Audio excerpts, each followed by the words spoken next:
to play to win, and you couple it with Ray's vision sustainability, yeah, it probably helped in that whole visionary process and opened people's minds up to it. With the change in management and then Ray's new vision, all those things began to happen in '94, and that's where there was a new openness, I guess is a word that I would use.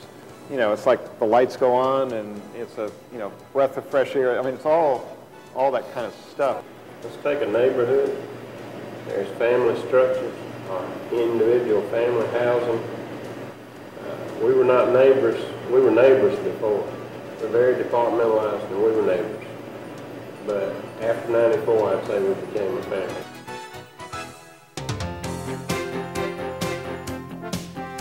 Fueled by Anderson's passion and its awakened entrepreneurial spirit, the organization searched for answers as it struggled to make sense of the philosophical, values-laden concept of sustainability. I don't think any CEO expects to stand before his maker someday talking about shareholder value that he created. Corporation makes a profit to exist. It's not the other way around. It, in my view, ought to exist for some higher purpose than just shareholder value. And that higher purpose extends to a responsibility for all creation, at least to the extent that corporation intrudes on creation, intrudes on the natural world, intrudes on the natural systems. There's a responsibility to reduce that footprint. And if we don't pay attention to the natural capital while we're focused on creating financial capital, we're undermining the basic infrastructure that undergirds the whole thing. Civilization itself depends on the natural world. But these goals created a vision that was way out there. And there was no technology, there was no textbook that told you how to get from where you are today to this new paradigm. So, you know, the expectation from the technologist side was, how are we going to do this?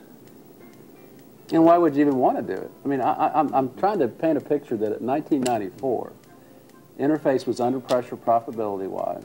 We were actually almost just a break-even company in 1994, just starting to come out of this downturn of the early '90s, and we were faced with the prospect of spending a lot of money on sustainability to get a return that was way down the road, and it really was counterculture at that time to Interface. People that were driving profitability in the presence of businesses, it was a very foreign concept in 1994 to Interface. Including to Wall Street. Yeah, I don't know that it's mainstream today either, but certainly back then it was cutting edge stuff, and for a publicly traded company where there's always been a focus on the next quarter, it's I mean, even difficult to justify. Yeah, our culture whispers in our ear, this is yours. You know, take it, use it. And nature's to be conquered. Nature is to be subjugated. Yeah. And Quinn says, well, sure enough, there it lies, bloody at our feet. Figuring out how to conduct business in a profitable way while ensuring it did no harm to the world's future generations was not an easy task for a petro-intensive textile manufacturer. We think economics, and we pay proper attention to natural capital alongside financial capital and alongside human capital. We will maybe have capitalism in its fullest manifestation when we take all of those into account. You know, we said very early on, this is a mountain to climb. This is a mountain higher than Everest. But it was probably a year or two before, you know, we had, you know, the 7 faces defined.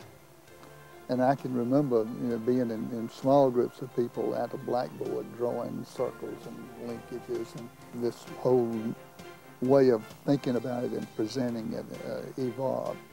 And in June of '96, we adopted the Natural Step, became a Natural Step company. We adopted the Natural Step as the definition of sustainability, the top of the mountain.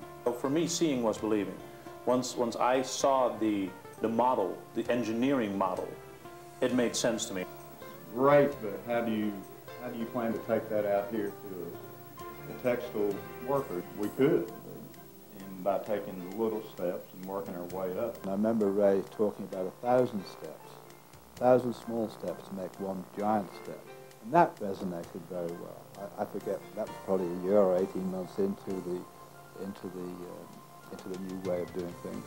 Small steps were reinforced by Quest, the program originally introduced as part of the turnaround strategy in 1993.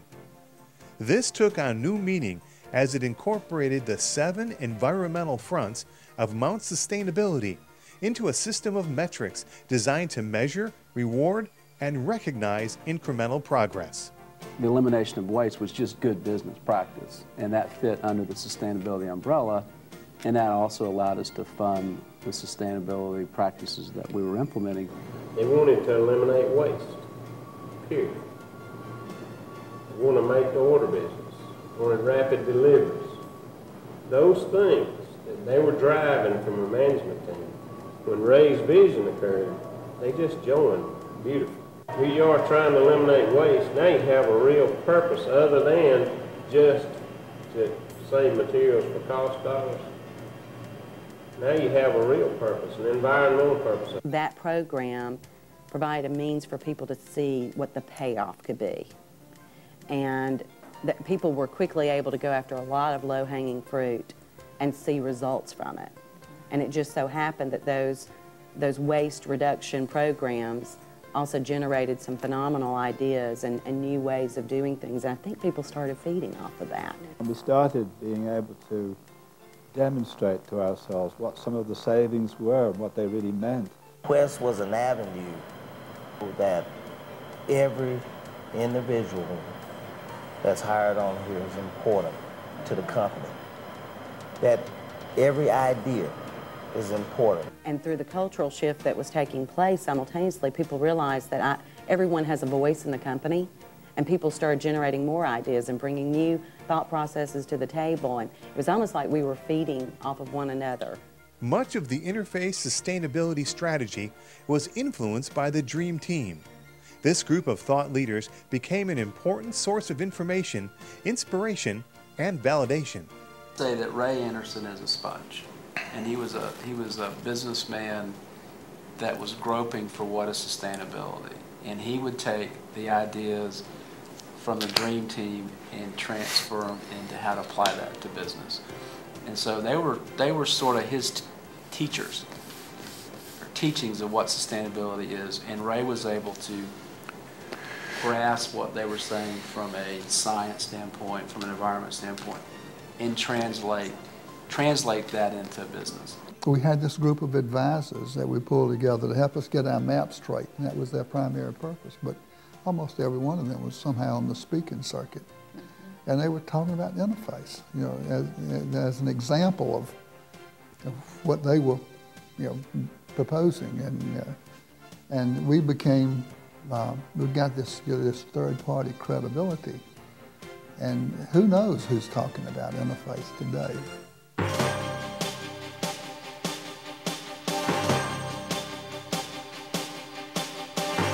Armed with the framework for action provided by Quest, and coupled with an awakened spirit and increasing financial stability, all helped Interface begin to climb up Mount Sustainability. Money, time, and energy were invested in turning this new vision into reality. We were actually taking a R&D group that was purely R&D focused and moving them to more sustainability R&D. So there was almost a $5 million R&D budget that moved towards sustainability. The organization pushed itself beyond its limits to discover new ways of seeing, believing, and doing. We started to eat, drink, and sleep sustainability because we were talking about it amongst ourselves. We were having meetings on